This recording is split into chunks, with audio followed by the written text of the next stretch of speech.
I'm Jeff Lacy, the owner of MMWWCO, a startup furniture company specializing in custom wood and metalwork. Hi everyone, welcome to Contemplative Craftsmen. If you watched episode 1, you already know the last year has been a really truly hard one for us. Our construction company that we've built over the last 9 years has hit troubled waters, and we're still not sure if the company is going to survive. But through it all, I keep coming back to the dream of furniture making. Every time I get into the shop and work with my hands, the noise of the world seems to get quieter, and I can hear the Lord more clearly. Woodworking has just always been the reset for me. So here we are now, stepping out in faith to build something new.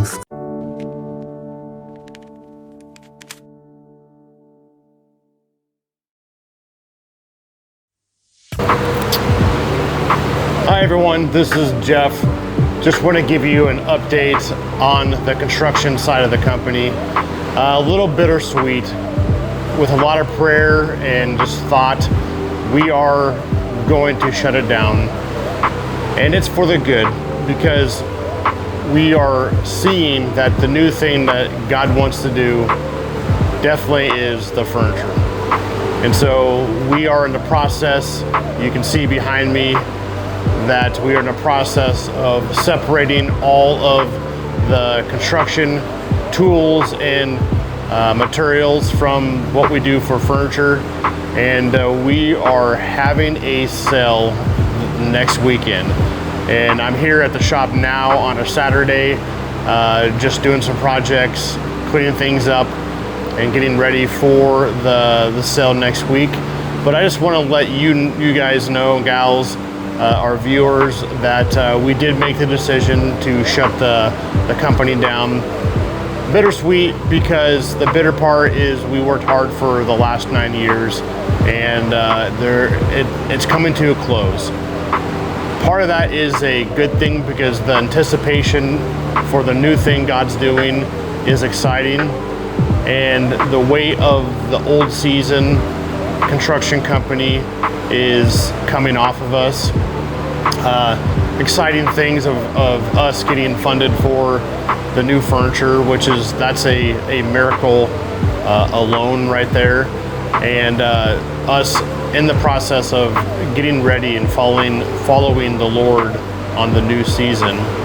So this episode, I just have some scripture I want to read, and just stating the new and old.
This is Jeff and Curt's here. We are actually about ready to do the slab flattening on the big oak epoxy table that we're doing. You can see we have it put on here. We're shimming up the base of it to get it so it's relatively level.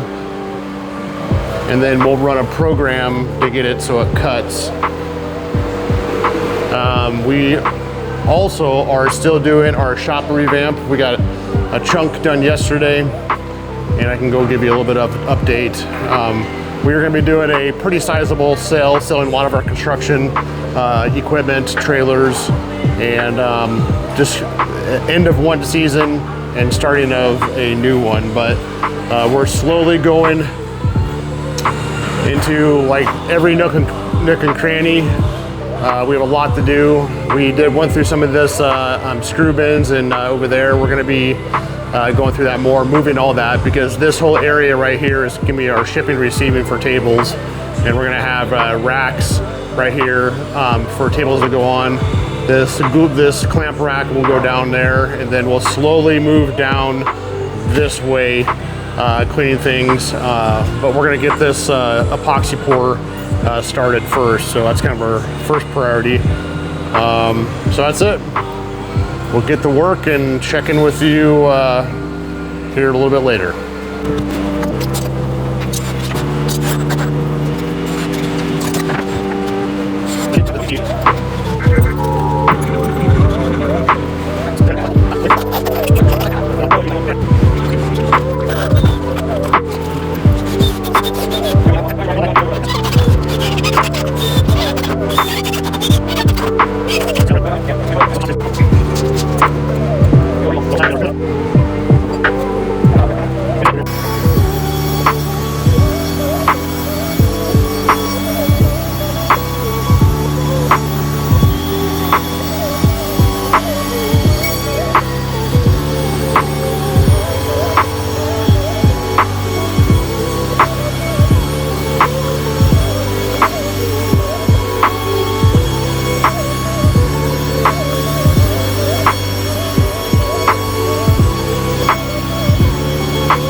this episode, I just have some scripture I want to read, and just stating the new and old. And one of the scriptures is about old wineskins and new wineskins. And what a wineskin is, if you don't know, it's back in the olden days, and even some people today have wineskins. That was the primarily it's like a sack made out of a bladder of an animal that was sewn together, and they put wine in it. And as the wine fermented, the sack would expand to the maximum size, and that would be the life of that wineskin, I guess. And as you went to the next stage or ran out of that wine, because in those days they were butchering animals all the time. They didn't have refrigerators, and they would have to get a new wineskin. And if they would actually put new wine in an old wineskin, that wineskin was already maxed out. And so that, if you put new wine in it, the fermenting process would actually make that burst, and you'd ruin your wine, and you would ruin your wineskin. So this scripture right here in Mark 2:22, and no one pours new wine into old wineskins, otherwise the wine will burst the skins, and both the wine and the wineskins will be ruined. And that's Mark 2:22. Another scripture I have in 2 Corinthians 5:17 is, therefore, if anyone is in Christ, the new creation has come, the old has gone, and the new is here. And I know that's primarily about salvation and coming into the newness of Christ as you say yes to Jesus and give your life fully to Him. The old is gone, meaning the old man, but the new has come, the new creation in Christ. But there is a level of that within a company, or doing something new. If it's a ministry, there is that thing that the oldness of one that was like old seasons, it going away, and that's symbolic of kind of, actually salvation, because the old man does die. And so, but there is a new creation God does based on His miraculous blood, and that miracle of coming into the new kingdom. And it kind of hits with companies too.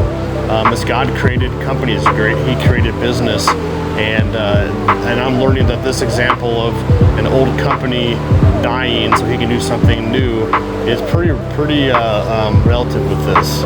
The last one I have for a kind of a fresh start is Isaiah 43:18 and 19. And it says, forget the former things. Do not dwell on the past.